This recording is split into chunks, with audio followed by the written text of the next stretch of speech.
2019년 6월 국토교통부는 중고차 성능과 상태점검 책임보험 제도를 시행하였다. 중고차 매매업자에게 거래되는 모든 차들이 의무적으로 가입하여야 한다.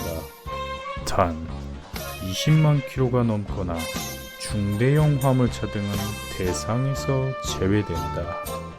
하지만 보증보험이 있는지도 모르고 알아도 어떻게 할 줄 모르는 사람들이 많이 보여 야노드는 실질적인 방법을 공개하려고 하는데,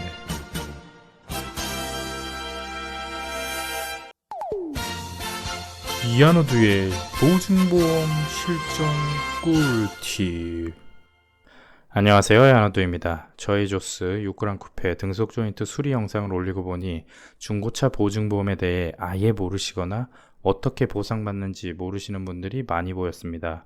저도 보증보험에 대해 유튜브에 검색해봐도 이게 이론적인 것만 말해줄 뿐 일반인들이 외판을 어떻게 보는지도 모르고 누유가 나도 이게 누유인지 떼인지도 모르는데 실질적으로 보증보험을 이용할 수 있게 알려주는 영상은 없었습니다. 그 결과 지금 와서 생각해보면 A7의 오일 필터 하우징 누유 같은 경우는 보증보험을 받을 수 있는 부분이었을 겁니다. 하지만 그때 당시에 받을 수 없었습니다. 왜냐하면 받는 법을 몰랐으니까요.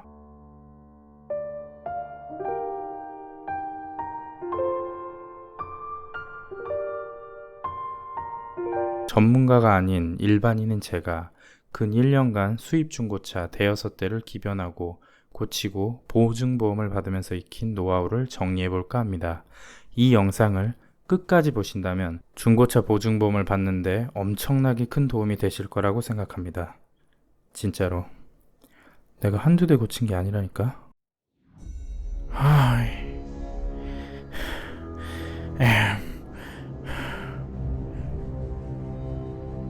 호구맨. 그럼 시작합니다. Let's go! 순서는 보증보험이란 보증보험 시스템, 일반인이 보증보험 받는 개꿀팁, 마무리로 진행하겠습니다.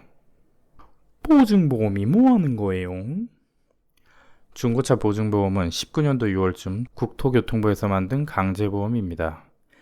이게 많이들 헷갈려 하시는데 엔카 보증하고는 그냥 별개인 겁니다. 그냥 나라에서 강제로 가입하게 만든 보험입니다. 20만 킬로가 넘거나 중대형 화물차는 제외입니다.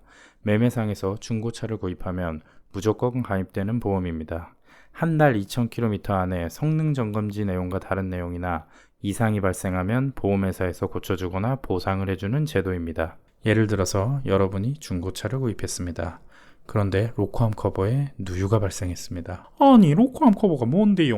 거기에 누유가 난지 일반인이 어떻게 알아요? 그건 이따가 좀 뒤에 얘기하겠습니다. 보증보험이 있기 전에는 딜러나 성능장에 따져서 보상을 받아야 했습니다. 일반인은 차에 이상이 있는지조차도 모르는 경우가 많고 발견해도 매매업자나 성능장업자에게 따져야 되는데 야무지게 따질 수 있는 사람이 몇이나 될까요? 보통 일반인들이 시간이 남아 돌아서 딜러가 전화라도 안 받으면 쫓아가서 따지거나 할 수 있을까요? 물론 마영 같은 왁구로 가지면 좀 가능은 할 것 같습니다. 일로 와. 보통의 경우 제대로 따지지도 못하고 그냥 피해만 보게 되어 있습니다. 그래서 보증보험 제도가 생기게 된 것입니다. 로코암 커버가 누유가 나면 한 달 2,000km가 넘지 않았다면 보험회사에 접수해서 보상을 받으면 됩니다. 이렇게만 보면 아주 개꿀 제도인 것 같습니다. 취지는 소비자가 개꿀인데 현실은 매매업자와 성능점검업자, 보험회사만 소비자의 보험금으로 개꿀을 빨게 된 게 현실입니다. 매매업자는 수리를 해서 팔아야 될 차를 대충 팔아도 따지는 소비자에게 보증보험이랑 얘기하세요 하면 그만이고, 성능점검업자는 부실한 성능점검을 하여도 책임은 보험회사가 지고 혹여나 문제 발생 시 자기 부담금 10만원 정도만 지불하면 되니 이 두 가지가 콜라보가 되어 소비자 입장에선 품질이 떨어지는 중고차를 받을 확률이 올라갔습니다.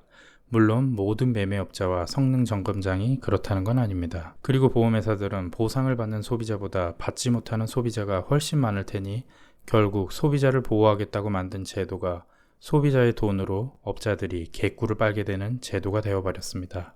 왜 그런지 한번 예를 들어보면, 여러분이 중고차를 구입했습니다. 한 달 2,000km 동안 주행하면서 보닛을 열어서 성능지와 다른 고장 부위를 찾아내야 됩니다. 외판 뼈다구가 성능지와 다른 부분이 있는지 찾아야 합니다. 이걸 할 수 있는 소비자가 있을까요? 절대 못합니다. 하지만 이 영상을 끝까지 보시면 여러분도 보증보험을 받아먹을 수 있습니다. 이거 보고도 못 받아먹으면 당신은 곰탱이지 새끼야. 곰, 우루사.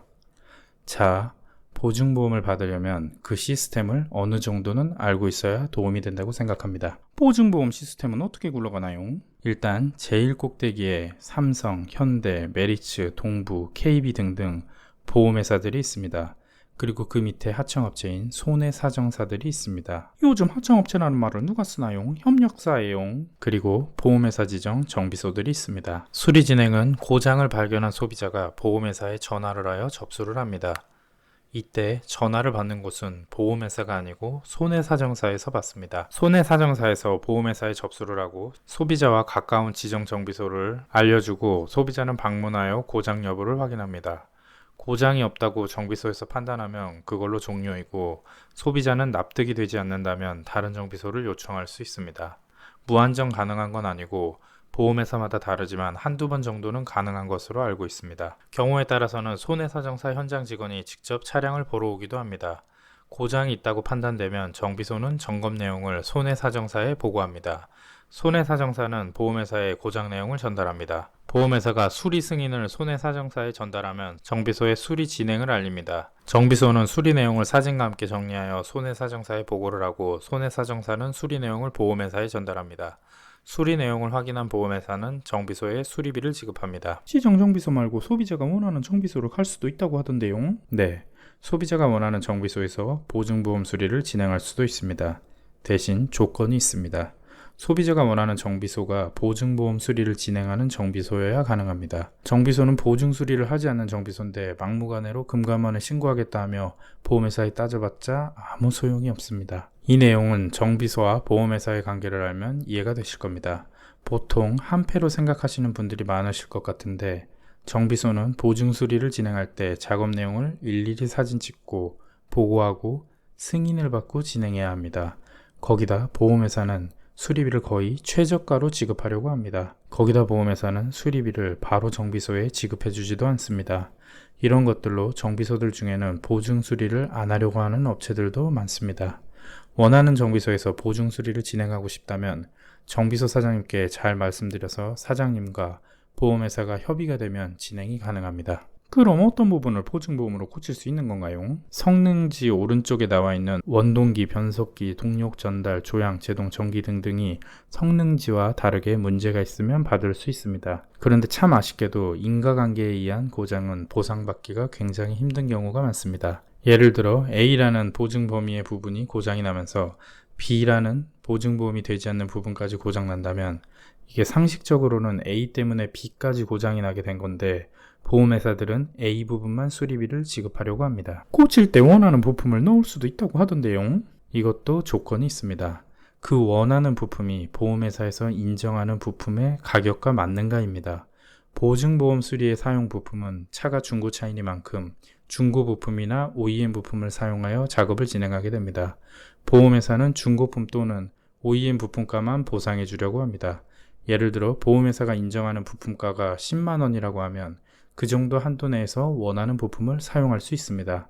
만약 정품 부품을 사용하고 싶고 부품가가 30만원이면 소비자는 20만원을 부담하면 정품 부품도 사용이 가능합니다. 물론 이 모든 것은 정비소, 보험회사, 소비자가 완만하게 합의가 되었을 때 이야기입니다.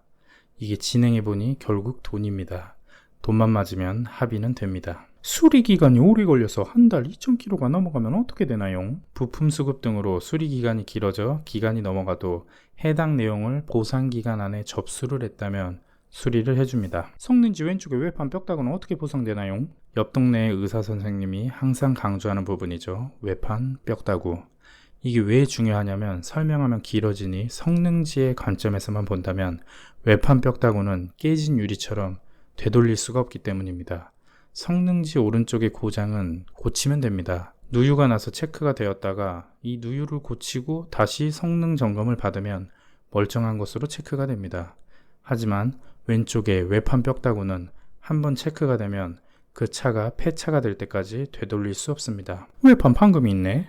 판금한 외판이 싫다고 교환을 해버리면 외판 교환이 붙어버리고, 뼈다구가 교체되어 있네. 교체된 뼈다구를 다시 교체한들 교체이고, 이건 정비소에서 해줄 수 있는 게 없습니다. 그래서 왼쪽에 외판 뼈다구 내용이 성능지와 다른 경우에는 보험회사에서 위로금을 지급해 줍니다. 침수차, 주행거리, 불법 튜닝, 용도 변경 등도 위로금을 지급해 줍니다. 위로금 지급 한도는 이게 보험회사마다 다른 건가요? 현대동부는 V당 차량 가격의 1에서 3% 정도 지급해 줬었는데, 지금 보시는 이건 1개 V 40, 2개 70, 3개 이상 100, 수입차는 2배. 지금 보시는 건 제가 마지막 구입한 640D의 삼성화재입니다. 이게 제가 갖고 있는 제일 최신판인데 이런 식으로 바뀐 건가요? 아시는 분은 댓글로 달아주시면 감사하겠습니다. 예를 들면 여러분이 중고차를 구입했는데 성능지는 깨끗했는데 외판 뼈다구가 먹었고 불법 튜닝이 되어 있고 침수까지 되어 있었던 차인 것을 한 달 안에 발견했고, 그걸 보증보험에 접수를 하면, 아니 그 정도면 환불받아야지 씨발. 여튼 보험회사가 지정하는 성능 점검장을 가서 점검을 받고 그 점검장에서 다른 부분을 인정하면 보상을 받게 됩니다. 이제 보증보험이 뭔지는 알겠고, 그래서 어떻게 받으라는 건데요? 여기까지 영상을 봐주셔서 너무 감사합니다. 보답으로 꿀팁을 말씀드리겠습니다.